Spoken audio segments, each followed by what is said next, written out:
Hello students, आज हम science education से संबंधित यूनिट फर्स्ट के एक टॉपिक को डिस्कस करेंगे जिसका नाम है children's ideas related to science concepts, यानी कि विज्ञान संप्रत्यों से संबंधित बालकों के विचार। तो बच्चों, जैसा कि आप जानते हैं, आज का युग विज्ञान का युग है।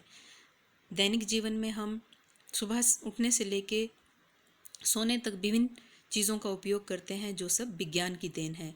हम आज किसी भी क्षेत्र की बात करें, चाहे वो एग्रीकल्चर है, मेडिसिन है, ट्रांसपोर्टेशन है, टेलीकॉम है या अन्य बहुत सारे विज्ञान के क्षेत्र हैं जहाँ बहुत सारी ऐसी उपलब्धियां हैं या ऐसे आविष्कार हैं जिसने हमारे जीवन को बहुत ही सरल बना दिया है।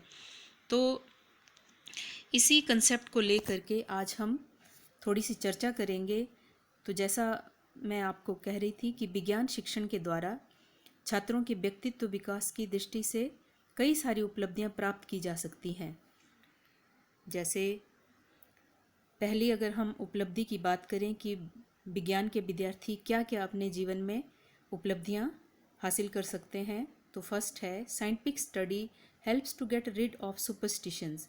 साइंस का विद्यार्थी कभी भी अंधविश्वासों पे यकीन नहीं करता, वो हमेशा अंधविश्वासों से मुक्त रहता है, क्योंकि बहुत सारी ऐसी घटनाएं घटती हैं जो व्यक्ति जो है अंधविश्वास के साथ उसको रिलेट करने लगता है।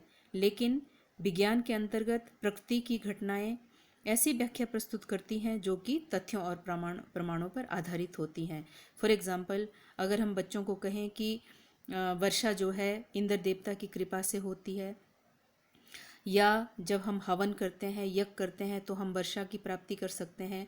लेकिन एक विज्ञान का विद्यार्थी ही जानता है कि वर्षा सिर्फ वाटर साइकिल यानी कि जल चक्कर के द्वारा ही संभव है। तो ऐसी बहुत सी धारणाएं हैं जो लोग अंधविश्वासों को आधार मानकर चलते हैं।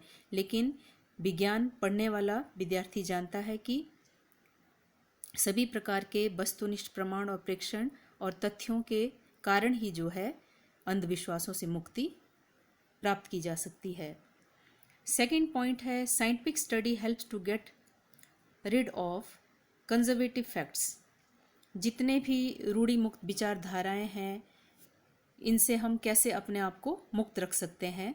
तो विज्ञान का विद्यार्थी या विज्ञान पढ़ने वाला जो विद्यार्थी है, वो समाज की परिस्थितियों को देखते हुए, जिस समाज जैसे हम समाज में रहते हैं, समाज में कितनी तेज़ी से परिवर्तन हो रहा है, लेकिन उतनी तेज़ी से जो है सामाजिक व्यवहार और सामाजिक रीति रिवाज नहीं बदलते हैं।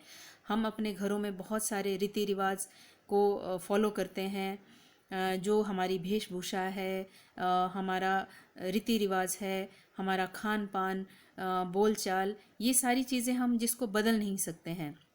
तो इस प्रकार के रीति रिवाज सामाजिक रूढ़ियों के रूप में जो है चलते आ रहे हैं और चलते रहेंगे।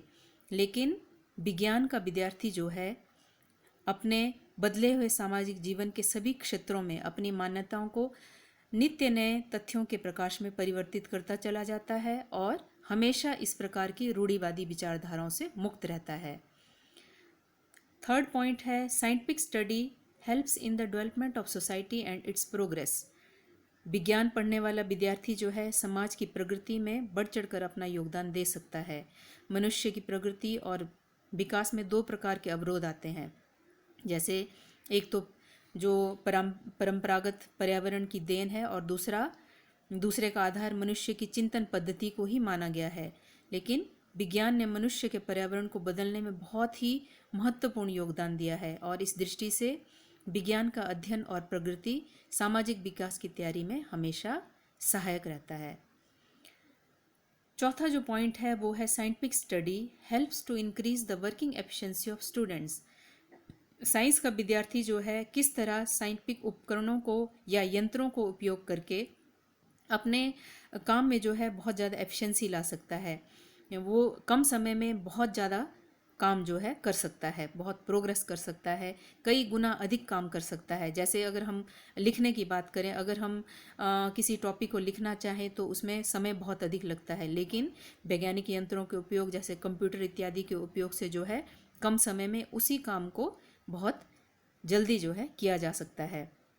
तो कहने का मतलब ये है कि विज्ञान के अध्ययन से जो जो वैज्ञानिक यंत्रों के उपयोग और उनके प्रयोग में एफिशिएंसी डेवलप होती जा रही है, वैसे वैसे मनुष्य की जो है काम करने की क्षमता भी बढ़ती चली जा रही है, जो सिर्फ और सिर्फ विज्ञान की ही देन है। Next point is scientific study helps to develop the universal attitude in students. विज्ञान का विद्यार्थी अपने अंदर जो है एक साइंटिफिक एटीट्यूड तो खैर उसके अंदर डेवलप होता ही होता है, वो यूनिवर्सल एटीट्यूड भी विद्यार्थियों में विज्ञान के द्वारा जो है डेवलप हो सकता है। जैसे विज्ञान की जो चिंतन पद्धति है वो बिल्कुल डिफरेंट है। विज्ञान का कोई भी अंग किसी क्षेत्र या राष्ट्र की विशेष सीमाओं में बंधा नहीं है। इसका मूल कारण ये है कि विज्ञान की व्याख्याएं जो है यूनिवर्सल होती हैं। इसीलिए विज्ञान का अध्ययन छात्रों में या विद्यार्थियों में किसी भी राष्ट्र के प्रति उसके वैज्ञानिक शोधों में योगदान के अनुपात में सम्मान और आभार का भाव जगाता रहता है।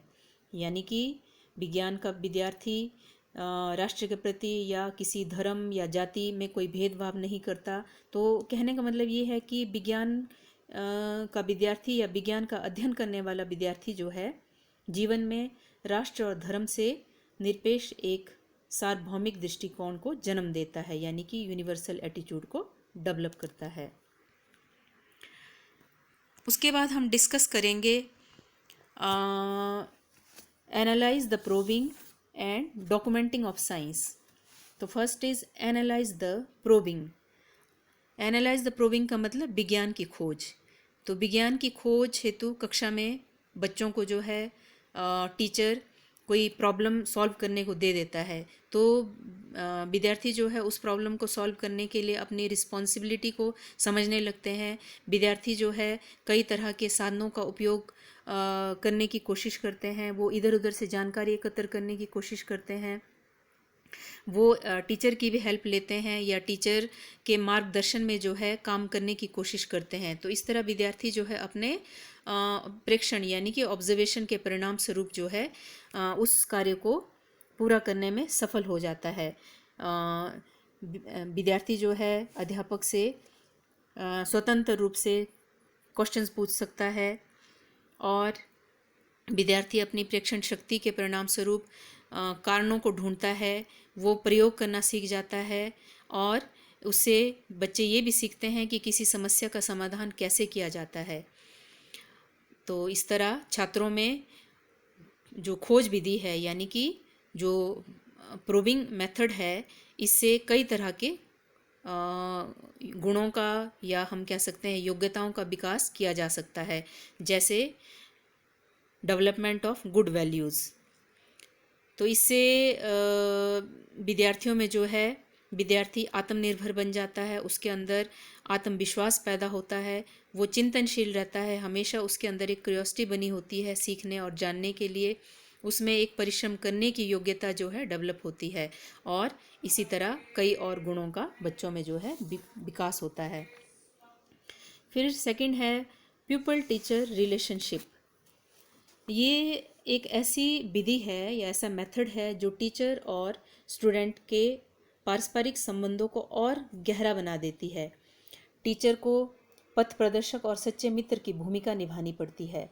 टीचर जो है छात्रों को पर्सनल रूप से देखता है और उन्हें जितना हो सकता है उनका मार्गदर्शन करता है और ज़रूरत पड़ने पर उनकी सहायता भी करता है।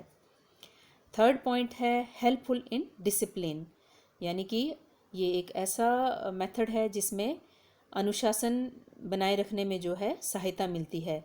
तो इस मेथड के द्वारा, इस मेथड की जो प्रकृति है वो इस तरह की है कि सभी विद्यार्थी अपने अपने शोध कार्य में व्यस्त रहते हैं और वो अपनी अपनी एबिलिटीज़ और अपने स्किल्स के द्वारा जो है जो उनको काम दिया जाता है उसका प्रदर्शन करने की पूरी कोशिश करते हैं। सफलतापूर्वक वो कैसे जो है अपने काम को पूरा कर सकते हैं।